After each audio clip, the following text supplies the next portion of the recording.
happy about life. I'm happy about the weather.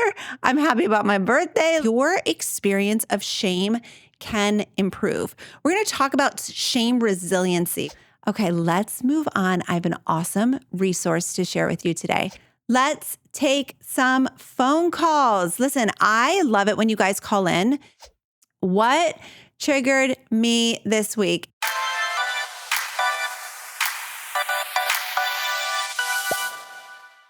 Hey, what's up? This is Kristen Carter, and you've tuned into the I Have ADHD podcast. I am medicated, caffeinated, regulated, and ready to roll. How are you? How are you? Come in, get settled. Don't forget a snack, grab a drink of water. I hope you're having a great day. I really, really do. What are you up to? I'm always so curious. I've mentioned this before. I'm always so curious. What are you doing while you are listening? Are you doing the dishes? Are you on a run? Are you in the car with your kids? Hey, kids, what's up?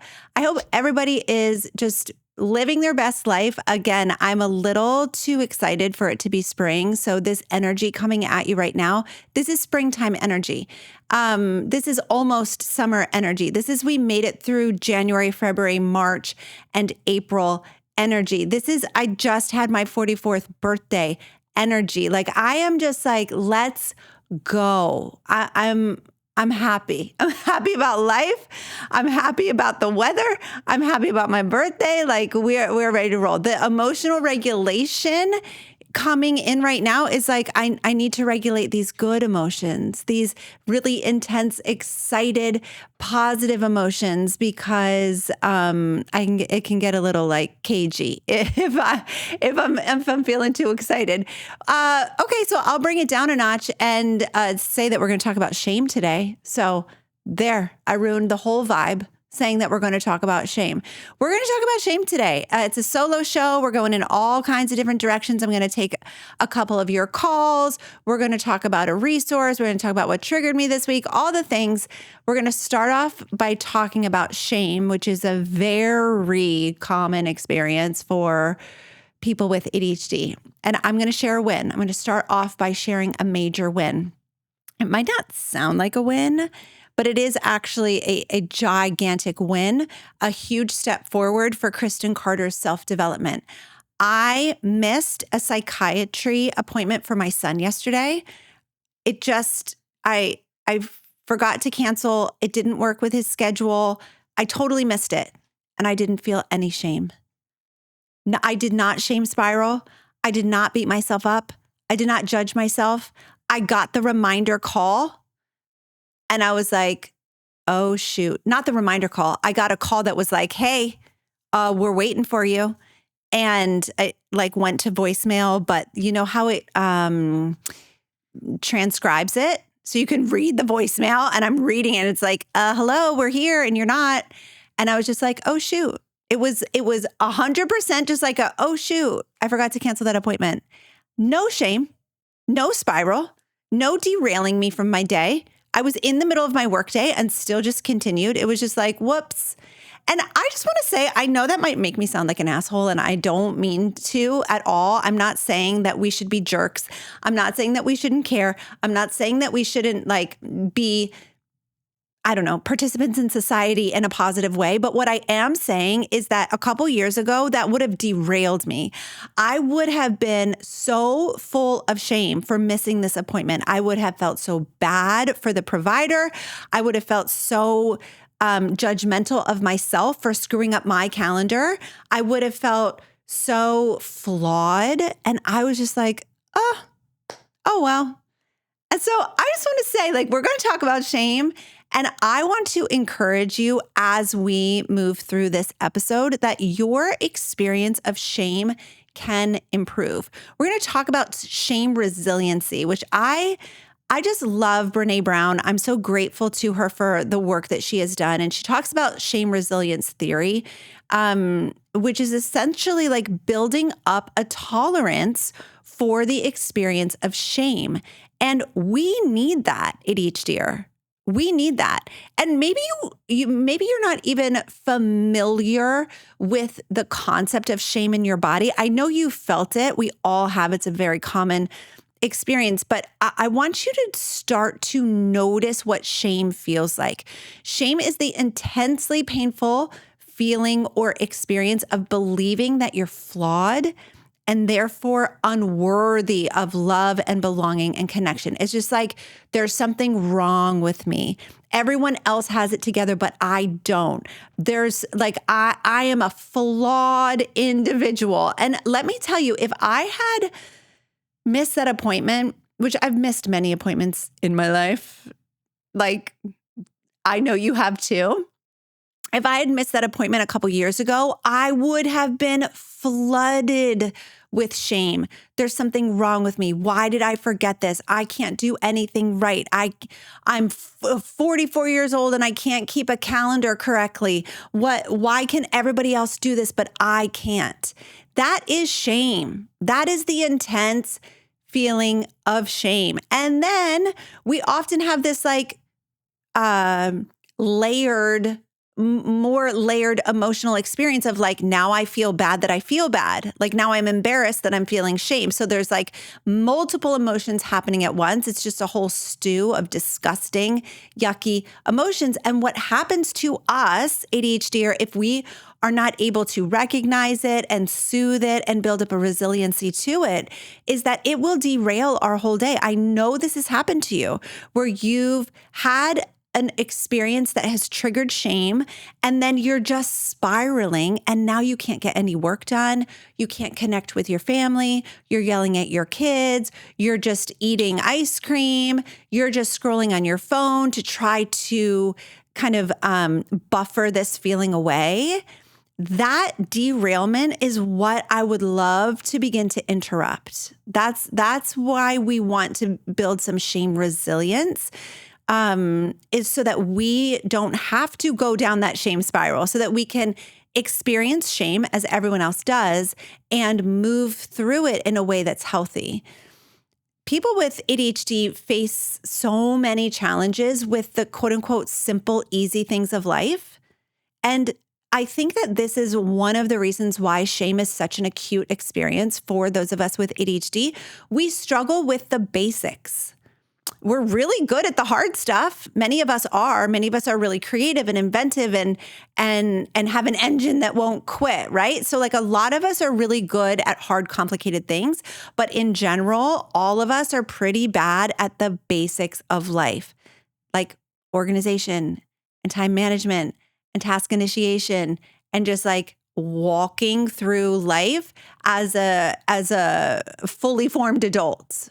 Right. And so society and families will frequently misinterpret these challenges as laziness or lack of discipline or lack of follow through or lack of desire. And that is often kind of placed on us as we are growing up in these families or as we're growing up in the school system. Everybody else can do it. Why can't you do it? I can see that you're really smart. Why can't you just get it done? If you would just be consistent, you would be successful. I don't know why this is so hard for you to just keep your room clean. Why does it look like a bomb went off in here? What is wrong with you? Your sister can do it. Why can't you do it? Your brother can do it. Why can't you? Why can't you be more like the neighbor's kids? Why can't you be more like your cousin? Hello? Anybody? So it's important to understand that shame actually travels in families. Really understanding that is huge. Shame is going to travel in families. A lot of parents will pass on shame that they felt in their own childhood experience. And it's just this like legacy of internalized badness. I think that it was Dr. Becca Kennedy that talks about that in her book, Good Inside, which is a great book. Mentioned it last week. You're going to love it. You're going to love it. It's the best parenting book I ever read. Okay. But that passing on of shame, it's not great. It's not what we want. And it is so freaking debilitating. It's so debilitating. There's such a misinterpretation of the ADHD experience because we do struggle with the things in life that are considered to be basic and easy.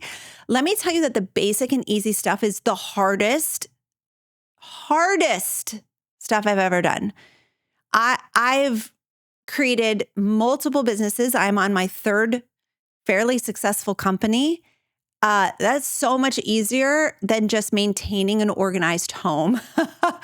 Right. And so I don't know what your story is. Like, I would love to invite you to think through, like, what are the complicated, hard things that you're able to do? But then look around at the basics and just be like, oh my gosh, why can't I keep my car clean? Why does my car look like a bomb went off? Or why does my closet look like a bomb went off? Or why does my home look like that? Right. Like the basic organization or self-care. Like you might struggle to shower. You might struggle to eat. You might struggle to just like move your body. The quote unquote basics of self-care are the harder things, whereas like you're talented in so many other areas. I'm parenting a kid who is so talented in some areas and struggling with the basics.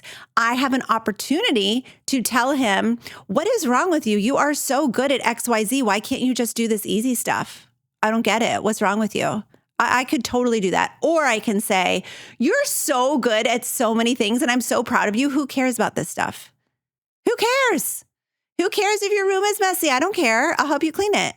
Who cares if you struggle with organization? Who cares? We'll figure out a way to deal with it. But honestly, who cares? Like, who freaking cares? That's the kind of messages that I want to send to my kids. Okay, so that's not the message that most of us got. And internalized shame can really hinder our self-esteem and exacerbate our ADHD symptoms because it's so distracting and debilitating to be in that shame spiral. Now, healthy shame is a normal part of being human.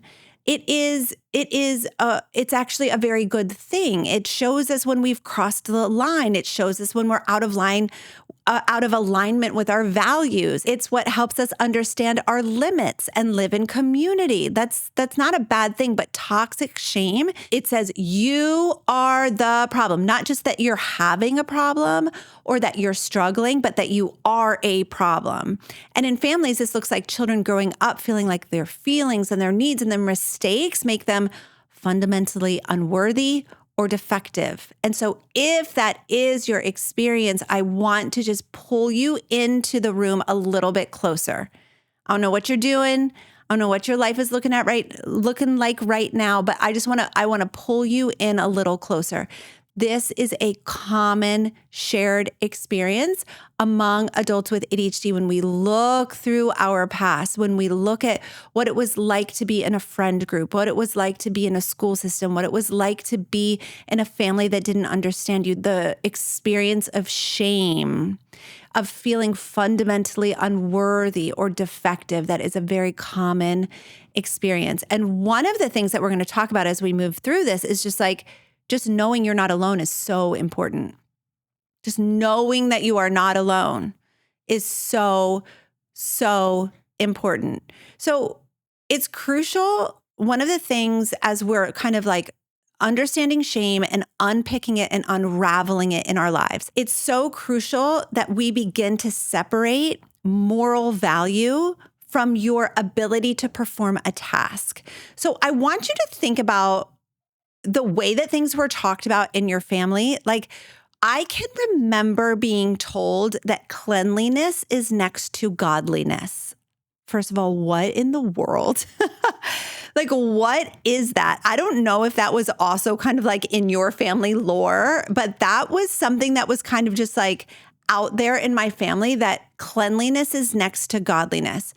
That is absolutely putting moral value on something that does not deserve it. Okay?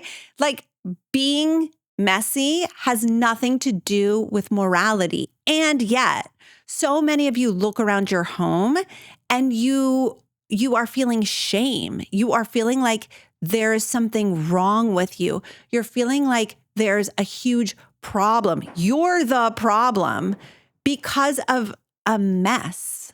I really want you to think through what kind of basic self-care or like organization or just like everyday tasks are you actually accidentally making moral issues, as if you're a bad person if you're messy and you're a good person if you're clean. Like, we need to erase that from our thinking, from our vocabulary, from our psyche. We've got to erase morality when it comes to just like basic self-care. You're not a better person if you're clean and a worse person if you're it has nothing to do with ethics. It has nothing to do with morals. It has nothing to do with character.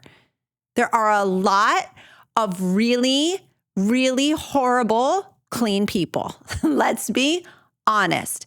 There are a lot of people with clean and perfectly organized homes who are extremely unethical and horrible people, right? And so I want you to think through, like, am I feeling shame because I am connecting morality to basic tasks? And are you willing to unpick that? Are you willing to unravel that a little bit? There's so much morality wrapped up in basic self-care, and that cleanliness is next to godliness attitude needs to be trashed. It needs to be destroyed. We need to rise up as people with ADHD and be like, no, absolutely not. I can be disorganized and an amazing person at the same time. I can be messy and extremely wonderful at the same time. And just because someone is clean and tidy doesn't mean that I'm going to trust them with my kids. Like, what? That makes no sense. Okay. So by reframing these perspectives, we can approach tasks with a lot more self-compassion, a lot more understanding, a lot less paralyzing shame, and we can reduce that burden and promote better mental health. And what's so fascinating about this is if we relieve that burden a little bit, if we take the morality out of it, if we just look at the task as being like totally neutral, like my house is got stuff in it or my house doesn't have stuff in it. Either way, I'm a good person. Maybe I'll have more capacity to actually engage with my stuff. Maybe I'll have more capacity to actually organize. Maybe I'll have the capacity to actually clean if I'm not weighed down by the burden of shame. One resource that I do want to recommend to you, if this is a specific struggle, if like your home is an area of shame for you and you just feel like you'd like to do something about it, but you're just not sure how. Casey Davis has a great book called How to Keep House While Drowning, a gentle approach to cleaning and organizing. I highly recommend it. It's so small. It's so easy. It's just the tiniest little easiest book ever. And it is it's so encouraging. It really, really helps to pick apart morality from just like the stuff in your house. And it really gives people, I think it could give you a really nice starting place for figuring out how you want to interact with your home and your stuff. So that's called How to Keep House While Drowning. Okay, so let's move on just a tiny bit to Brené Brown's shame resilience theory. What's really important here is that we understand that empathy plays a vital role in mitigating shame. So by understanding and sharing in the feelings of others and even ourselves, we create supportive environments that foster resilience. Okay, so we have got to create some sort of environment within ourselves that's going to allow for some self-compassion. It's going to allow for us to treat ourselves with some kindness and some understanding, the same understanding and kindness that you would offer a friend. I have a question. When you walk into a friend's messy home, what are your thoughts? If they're like, oh my gosh, I'm so embarrassed. My house is such a mess. What do you say to them? You're like, I don't care. Who cares? Right? But why don't we offer the same gift to ourselves? Huh? So having empathy, having that understanding, remember from last week, having the two things can be true mindset. I can have a messy house and I can be a good person. Two things can be true at the same time. I can struggle with basic self-care and I can be a truly wonderful, moral, ethical person. Two things can be true at the same time. So according to Brené, there are 4 key elements to building resilience against shame. First, you've got to be able to recognize shame and its triggers. This is going to be a little bit different for all of us, although I do believe we share some commonality, but recognizing shame. So first getting used to that feeling in your body. And when it comes up, being able to say to yourself, oh, this is shame. I think right there, that is such a powerful, powerful starting place is if you can just recognize this is shame. And then if you can get to know some of your own triggers. For me, I have some shame around like social settings. So like if I don't feel included in a group, which this harkens back to like the rejection sensitivity episode, there's a lot of shame trigger for me, like socially. I used to have a lot of shame like with my stuff. I don't have quite as much anymore. Or like if I don't have the right clothes or like the appropriate outfit for the occasion, huge shame trigger for me. And now I can kind of anticipate that. I can anticipate walking into a sporting event at my kid's school and immediately feeling shame. Like, I just know that it's going to come. I just know that that's part of the process for me because I have this story that everybody knows each other and everybody likes each other and I'm on the outside. It's just the same story that I've been kind of telling myself since I was like 5 years old. And that's okay. That's just like, that's my typical shame trigger. And so if I can kind of anticipate that and know that, there's a lot of power there. So recognizing shame and its triggers. Next, practice critical awareness. So understand what else is contributing to the feelings of shame. So like, yes, I have some social shame stuff, but like also it's not easy to fit in. And it's hard to walk into an environment full of people. Or I have some shame around my stuff, but like, of course I do because we're being sold and advertised to constantly. So understanding that, I think the last two are the most vital. Reaching out, talking about shame. One of the things in Focused, my ADHD coaching program, which you should totally join, go to ihaveadhd.com/focus to learn more about it. In my coaching program, one of the things that is so healing is that we get to share our experiences with trusted individuals, and this fosters connection and allows for a deep understanding and for shame to melt away.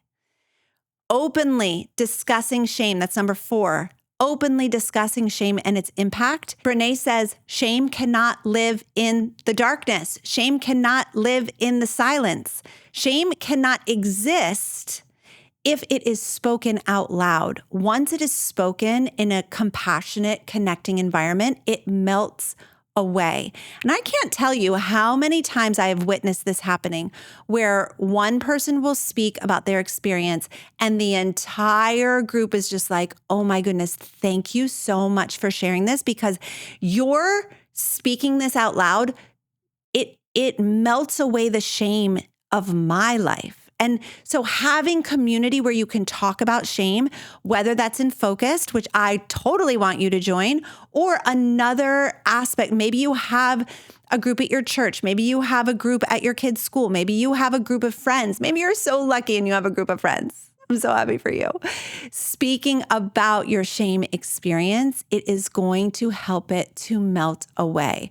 It's so important that we understand the key role that shame plays in our lives, how it makes us want to hide, how it paralyzes us, how it makes us procrastinate on the things that matter most to us because we're feeling so much shame. Shame loves the darkness. If we can bring it into the light, if we can talk about it, if we can share the experience with a safe individual, it will melt away. It will melt away. If you can look at your home and take away the morality from your stuff, your shame will melt away. If you can look at your grades, if you're in school, and take away the morality, and maybe you're a parent parenting kids, and you need to grapple with, I am thinking my kid is a good kid if they get good grades and a bad kid if they get bad grades. Why are we moralizing grades? No more of that.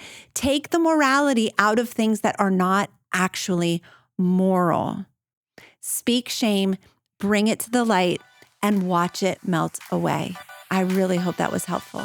Everyone with ADHD knows what to do to improve their lives. You go to bed at a reasonable time and you wake up early, make a list, cross the things off the list in order, manage your time well. Yeah, we know what to do, but ADHD is not a disorder of not knowing what to do.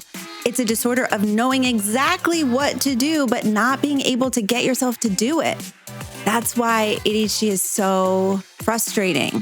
We're smart and we want to succeed, but we can't get ourselves to do the things that we know we should do in order to make improvements. That's why I created Focused. I'm a life coach with multiple certifications, and since 2019, I've spent thousands of hours coaching adults with ADHD. Time for me to focus on you. Hello. Welcome to your coaching call. I am going to be coaching you today on relationships. I know what it takes to help an adult with ADHD go from hot mess express to grounded and thriving.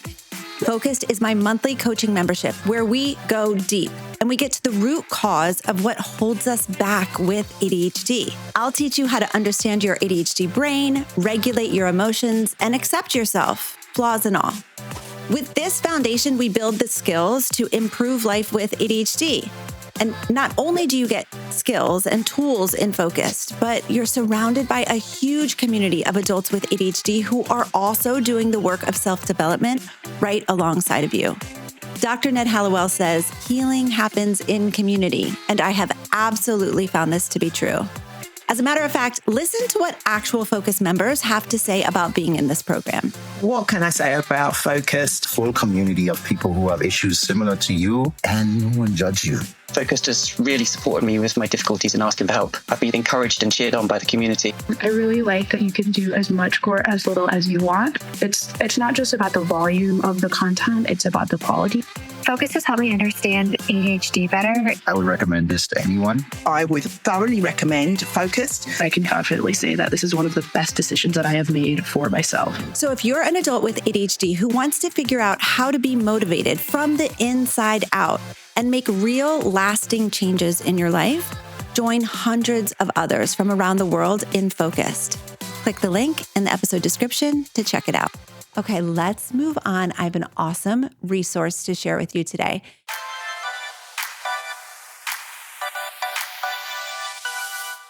This is called Find Needle.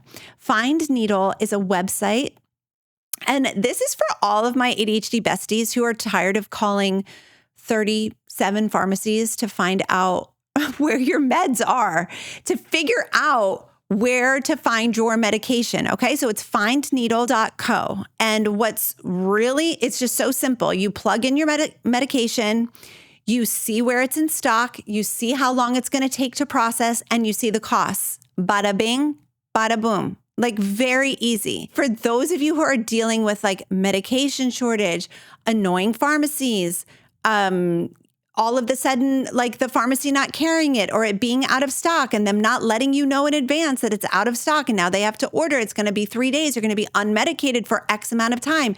You're like, this has got to be somewhere else. Where can I find it? So now you're calling around to pharmacy after pharmacy after pharmacy. It's too hard. Don't they know that like this is what we struggle with?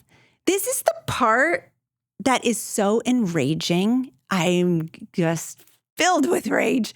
This is the part that's so enraging about the adult ADHD experience of being responsible for your own medication is that it is such a Herculean effort to go to the doctor, get a prescription, go to the pharmacy, pick up the prescription. When the steps are easy, it's hard. It's really, really, really hard. When everything works out perfectly, it is still very hard. It's hard to remember to call in the refill. It's hard to remember to go pick up the thing. It's hard to just like kind of have this in your life. It's hard. When the things don't work, when the medication's not at the pharmacy, when all of a sudden it's out of stock, when they're just like, oh, we had to order, it's going to be 4 days. And you're just like, what do you mean it's going to be 4 days?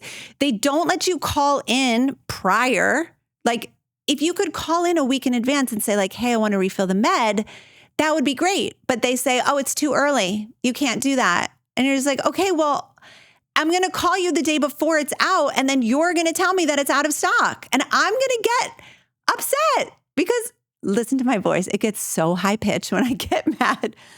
Excuse me. I'm going to bring back my lower, sexier voice.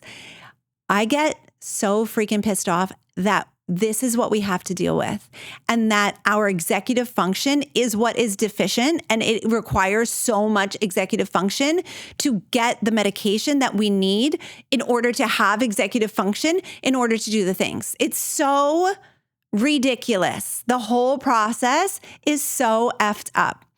Anyway, findneedle.co can take out some of this rage. I hope that this is a very helpful situation for you. So you just have to plug in your email. It will log you in. I tried it out yesterday. I've had people in my focused ADHD coaching program, which you should totally join. Go to ihaveadhd.com/focused to learn more about it. I've had people share about this resource and they've used it, and it's been so helpful. So I hope that it is helpful to you too. Whew. Okay. We're going to take some phone calls.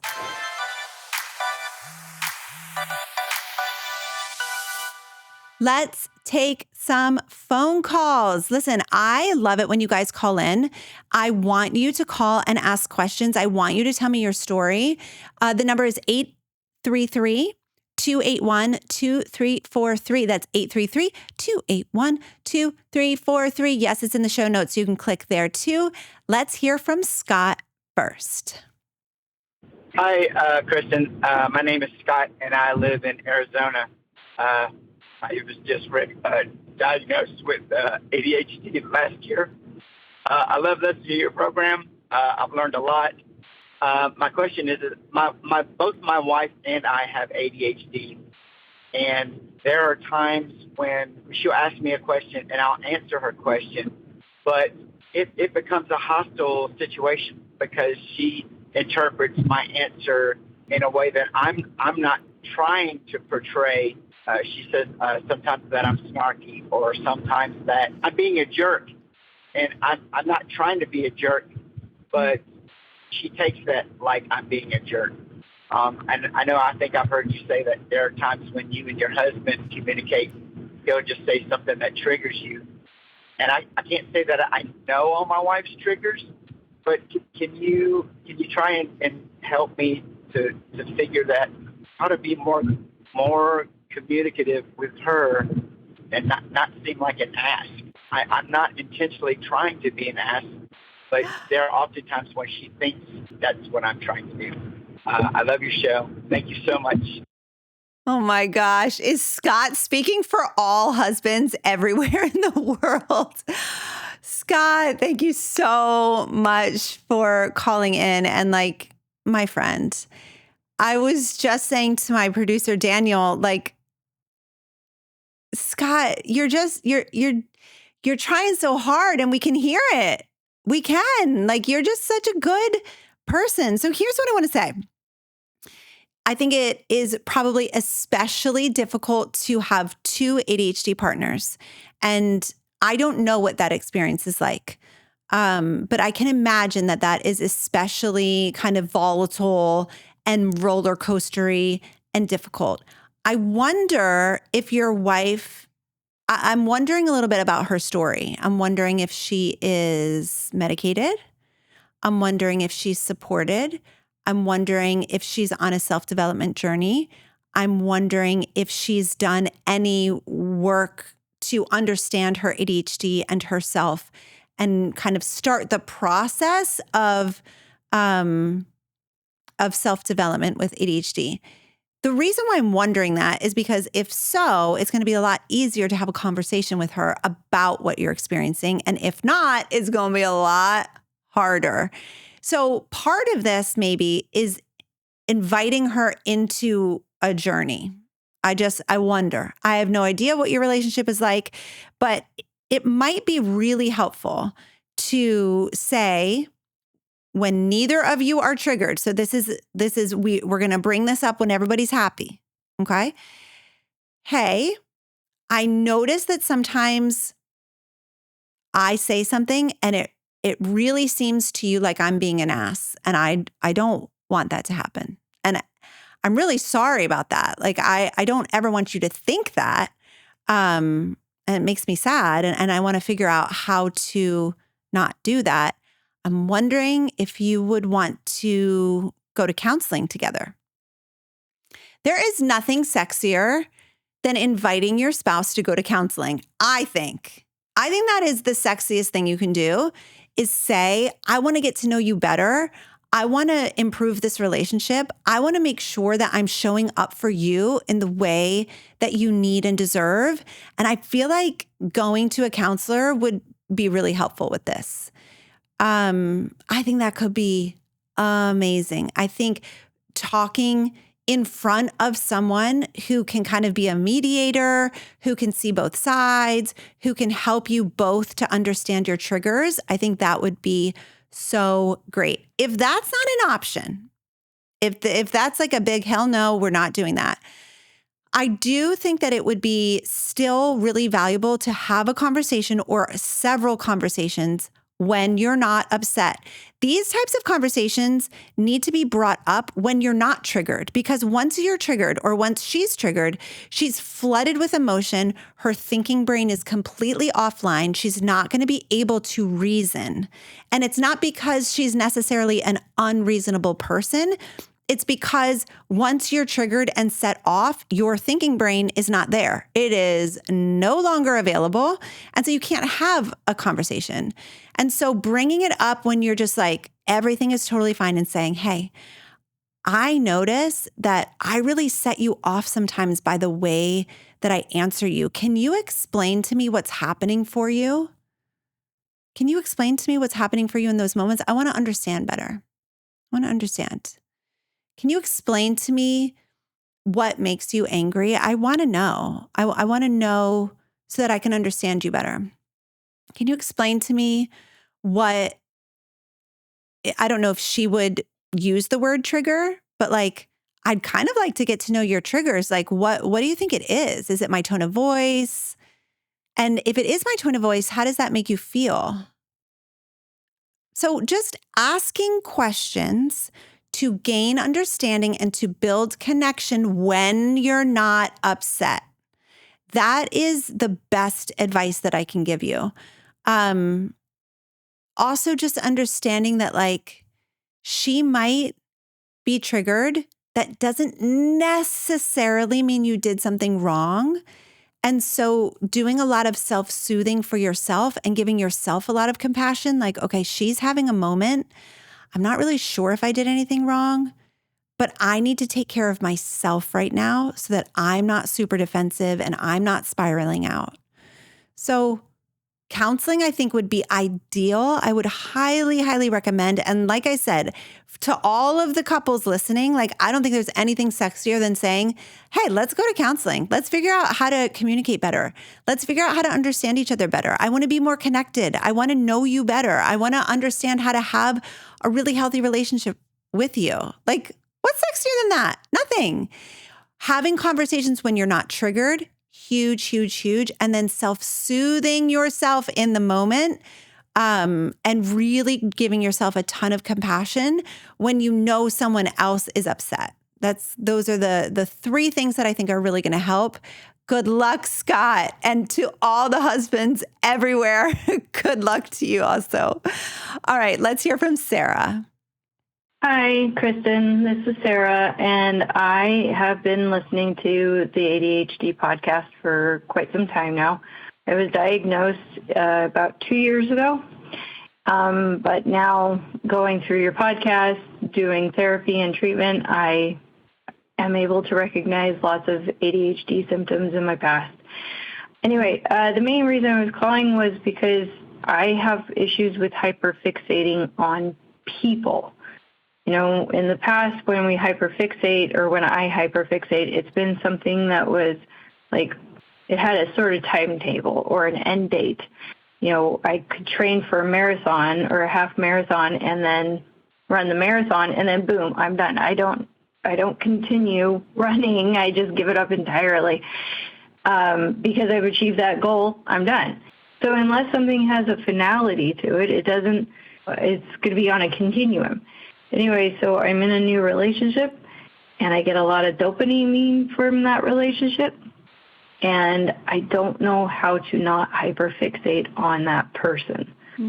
How do I keep myself under some sort of control so that I'm not always rushing out to go see this person, or that I'm not using that person as the primary source of my dopamine. I don't know how to stop doing that. Sarah, I am so glad that you called, and thank you. I think you've been really, really honest, and I think you've given language to something that a lot of us experience, but maybe have not really put language to before. How do I not use this person as my primary source of dopamine?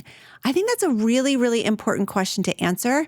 And especially if we're looking for longevity in relationships, how do I allow myself to be in a relationship without having tons and tons of dopamine? Because we all know that in a couple months, that novelty wears off, right? We've all dated.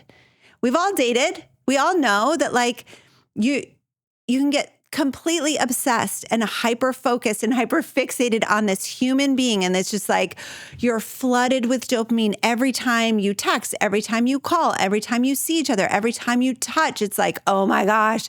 It's like it's like a drug, literally, right? And then inevitably, the novelty wears off because that's just what happens in relationships. And so I don't know the answer here, Sarah. I do want to just come out and say, I don't know. I don't know the answer. I do have a couple thoughts on the matter. I think primarily making sure that the rest of your life is full of dopamine, making sure that you're not living kind of like this boring life and then have this one person that is the source of dopamine. I want you to get an awesome hobby. I want you to spend time with your best friends. I want you to go meet new best friends. I want you to look for dopamine in many places, because this actually will be helpful if you want this relationship to last, is making sure that your life is full of dopamine and you're not relying on one person as the source, because inevitably you're going to get to know them. And what happens when you get to know somebody? The magic kind of wears off. It's just inevitable. I mean, it's not that it's not magical to have been married for 20 long years. It's magical, but there's not that immediate source of dopamine all of the time. You're not getting constant dopamine hits because there's nothing really, quote unquote, new anymore. Everything is just kind of like known already, right? And so in order to keep a relationship like that going, you have to understand that the dopamine is going to wear off, and that's okay. That's actually good. That's normal. That's normal. Hopefully what you're left with is connection, deep understanding, safety, a grounded sense of love, like a deeply grounded sense of love and commitment. Right? And I have no idea if you even want this from this relationship, but the dopamine is there for the fun, for the connection, for the initial bonding, and that's great. But just understanding that this is it's not something that will last forever. So can you make sure that other areas of your life are full of dopamine? And can you really make sure not to objectify this person? When you use the language of, how do I make sure not to use him for my source of dopamine? I so appreciate that honesty and vulnerability, because what that's saying is, when I am doing this, I'm treating him as an object. I'm treating him as something that I'm using to get something from, and you're uncomfortable with that. You don't want to do that. You're very explicit with that, and I admire that about you. So making sure that logically you're even talking through to yourself, like, hey, this is a person, not an object. I don't want to use him because I care about him. I want to know him and accept him and understand that he is not all good. He's good and he's flawed, right? Dopamine says there's nothing wrong here. Everything is perfect. It's all roses and daisies and sunshine. I don't know. It's like rose-colored glasses. But reality says, no, this is just a human. And humans are good and bad. Humans are perfect and flawed at the same time. Remember, two things can be true, right? And so understanding that, like, if we want to be in this for the long haul, we're going to have to we're going to have to take those rose-colored glasses off. All of that being said, enjoy the dopamine. I mean, dopamine feels great, and being in a new relationship feels great. So I think what we're looking for is just some regulation. We want to regulate this. We want to be tempered. We want to go into this with a realistic mindset. It's not that feeling the dopamine hits is bad. It's just that we don't want to objectify this person and use them for the dopamine hits. It's not that the dopamine is inherently a bad thing. It's just that we know that it's not going to last forever, and we need to make sure there's something more substantial underneath. It's not that the dopamine is evil. It's just that we know that it's not going to be around for very long. And we don't want to get it from only one primary source. We want to have it from multiple areas of your life. So make sure your life is fun. Make sure that you're not only with this person all the time. Make sure that you're trying new things and experiencing new people and adding other fun things. I mean, go skydiving. Like, have dopamine in other ways in your life so that it's not just reliant on this one person. All right, I hope that was helpful, dear. Thank you so much. And if you want your question answered on the podcast, call 833-281-2343. I would love to hear from you. Okay, let's skip ahead to what triggered me this week.